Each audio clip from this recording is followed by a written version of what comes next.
Welcome to the Business of Government Hour TV, a video companion to our flagship radio program. I'm Michael Keegan, your host. Each week, government executives and thought leaders join me for informative, insightful, and in-depth conversation on improving government effectiveness. These individuals are truly changing the way government does business. This is a special edition of the Business of Government Hour, exploring the intersection between research and practice. What is data-driven design? What are the implications for government? I'll explore these questions and so much more with my special guest, Mark Fuge, Assistant Professor at the Department of Mechanical Engineering at the University of Maryland. Take a look and take a listen. You can download the entire interview at businessofgovernment.org and on iTunes.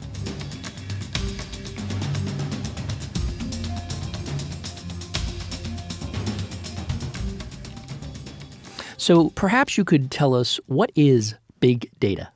Sure. So that's a term that people hear in the news all the time. It means different things to different people.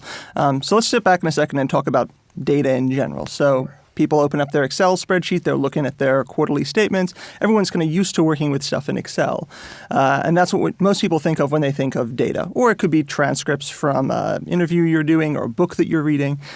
Big data just refers to cases where that's kind of difficult to do in one of many ways. So an example of this would be if I have a tractor, let's say, that has a sensor on it that's sensing, where the tractor's going so I can manage my crops or something like that, I can't store all that in an Excel spreadsheet and use it, right? So that's a case where there's just a large amount of it, right?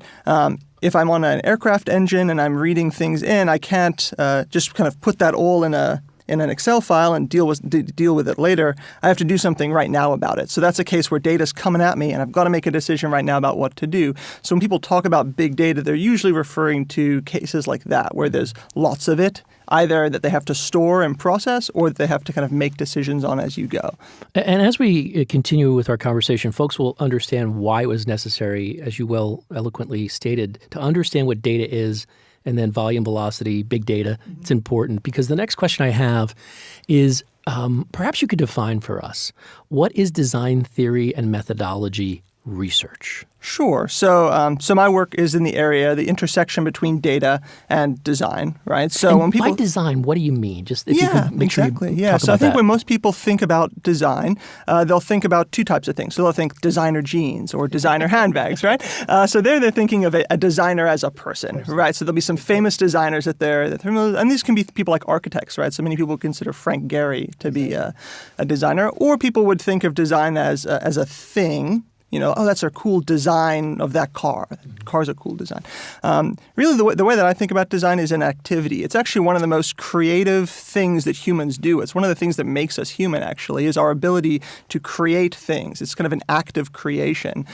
So when I talk about design, I'm talking about the person who's making that designer handbag or the person that's designing that car. They're going through a very creative process where they're basically making stuff from scratch. And design theory and methodology are basically a group of people that study how people do that and how to make them do it better. That's excellent. So, getting to your reason for being here in the sweet spot of your portfolio, but what are data-driven models and how have these models, so we bring the big data, the data, and the design methodology together to create a data-driven model, how have they become increasingly common in design? Sure. So I think when most people think about design, they think of some lone genius who sits in a room, right? And many cases are like this, right? Where somebody kind of sits there and then they think really hard about how to solve a problem, and then they come up with something neat just through sort of sheer force and intellect or historical data, how people have done it previously. It's a very kind of artisan activity in that sense. But people are starting to realize that, we're leaving a lot of stuff on the table by not looking at collecting data about what happens when we design something and put it into the world. So let's go to an example actually I have a colleague at Illinois who works on tractors, stuff for tractors. So there's a case where someone would think really hard about how to make the tractor and they put it out in the field. And most of the time people might not do much after that. But if I have ways to kind of gather information about how what I made is actually working, that can get fed back to me. I can be a better human. I can do a better job of creating better tractors as a result of that. Interesting. So what kinds of problems are, and it might be a hint at what you're referring to, but what kinds of problems are models like this useful, and how and when are design-driven models harmful or useful to advancing the theory and methodology of design? Yeah. No, I mean, I think that the use of coupling kind of data with humans is interesting because in some sense I feel like it's bringing kind of the best of both worlds. So humans are really great at being able to find connections between unlikely places, and data is great at allowing us to kind of see a big picture of data that we're collecting. But it's certainly not useful in all circumstances. So one area that it's useful is where there's a lot of information that you can gather about how people are using a product that can help you make it better.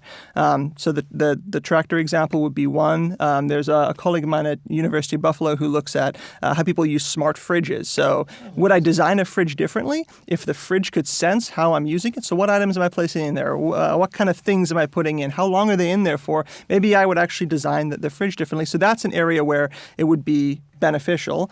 An area where I think you'd want to be careful is, or where it might be potentially harmful, would be a lot of the times these things learn models from behavior, but there's many sort of built-in biases in terms of people's behavior. So we've seen this a lot in the news for things like face recognition. So kind of a lot of fire for kind of learning biases inherent in the data. We wouldn't want our products necessarily to learn those.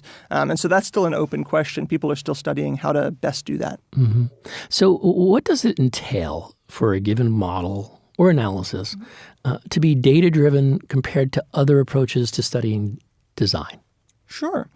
So traditionally, when people think about how I'm going to make a product, they would think about kind of physics and math, right? The stuff that most people kind of took in high school with the launching a rocket or a ball through the air. So a lot of mechanical engineering and product design is involved in kind of understanding the physical world, and then how can we change that physical world? And that comes from a lot of thinking about a problem. How do I decompose it? How do I write it down? Data-driven models are very different than that in the sense that there we're trying to look at signals in the world. So what's the tractor doing? What's the fridge doing? And trying to extract out a model kind of backwards from that. And so I think that what you find is that there's a lot of strength in doing both, right? So mechanical engineers or engineers in general or scientists are just generally really good at looking at the world and finding out some way of making sense of it by physics or chemistry or mathematics. And data is useful for basically taking the counterpoint to that and saying, okay, well, here's what I'm seeing in the world. Does your model make sense with respect to this data? Can it tell me something that maybe your existing model of the world didn't know? Are there sort of underlying things about how a fridge or tractor works that you wouldn't have gotten from your sitting down and thinking really hard about the physics and math? So, throughout the conversation, you've mentioned the concept and reality of machine learning. So, it's often touted as a kind of, and I don't want to overstate myself, but here, as a kind of universal silver bullet for many problems. So can you give us a specific definition of what we are talking about when we say machine learning?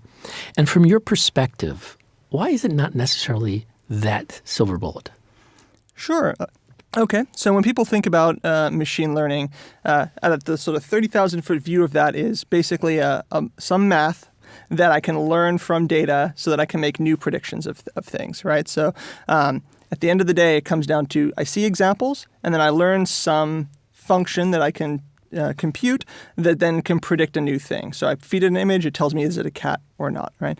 And this is a remarkable idea. It's remarkably general in that you can apply it to lots of different problems. And recently, there's been lots of success, right? So in the news, you've probably heard a lot about the term deep learning or the AlphaGo, where the computer beat a human playing Go, which people didn't even think was going to be possible for another decade.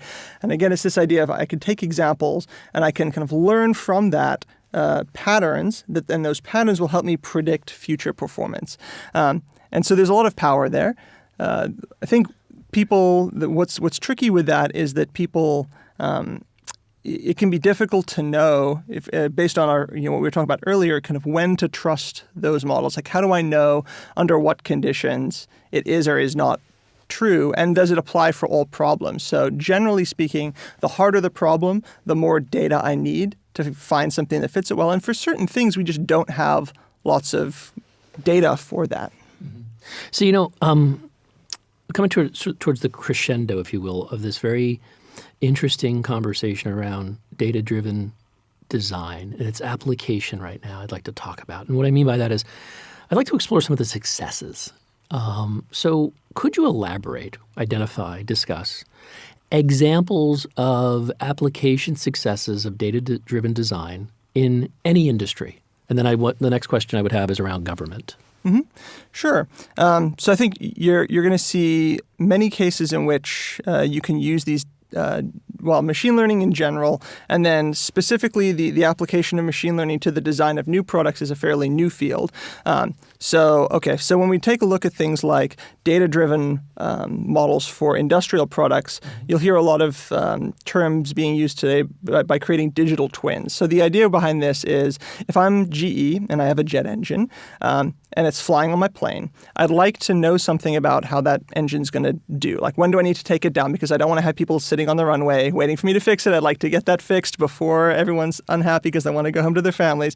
I would like to construct a digital version of that.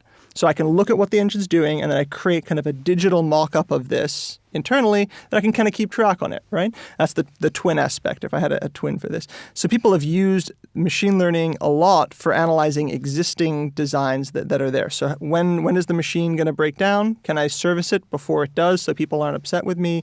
Can I replace a part before it breaks so it can be safer? So these are examples that people use right now in industrial equipment. So the jet engine example is in use right now.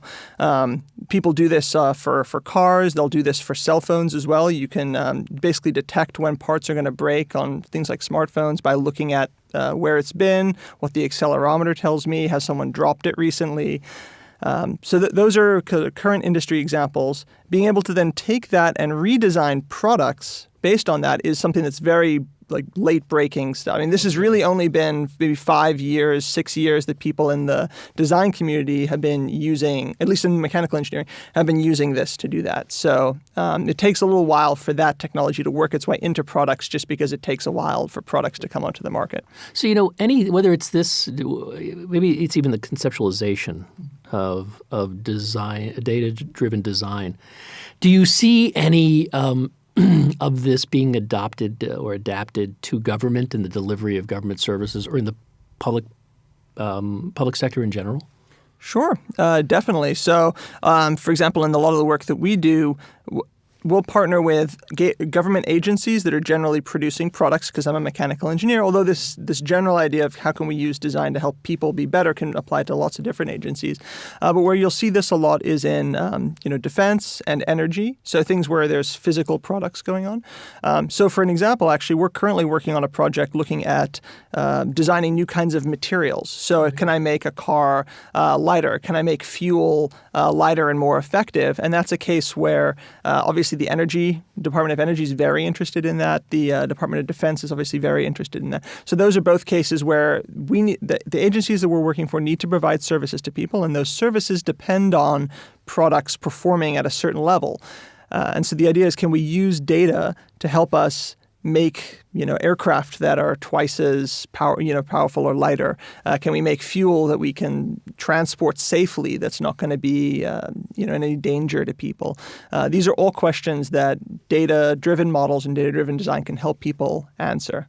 Would you say it's fairly in its infancy then? Yeah, in its application. Yes and no. So, for example, we're working on a project right now where we're looking at aircraft design, so improving aircraft designs for the Department of Defense. And in those cases, we've actually had some early successes where we've been able to show that you can get maybe 1 to 2 orders of magnitude reduction in terms of the amount of cost and time it takes for you to make aircraft better, so the human time necessary to compute it. But that's still a long way from being fielded in any specific thing, because those things take 30 to 40 years from start to finish. So hopefully the seeds that we're laying today will grow fruit in 30 years. And I think that's sometimes the difficulty with connecting research to practice, is people, the seeds that were planted today are going to end up bearing fruit 30 to 40 years from now.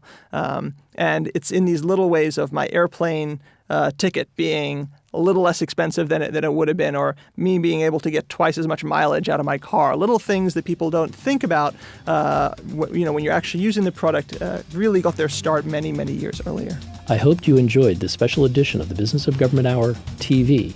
Join me next time for another informative, insightful, and in-depth conversation on improving government effectiveness. Until then, It's businessofgovernment.org.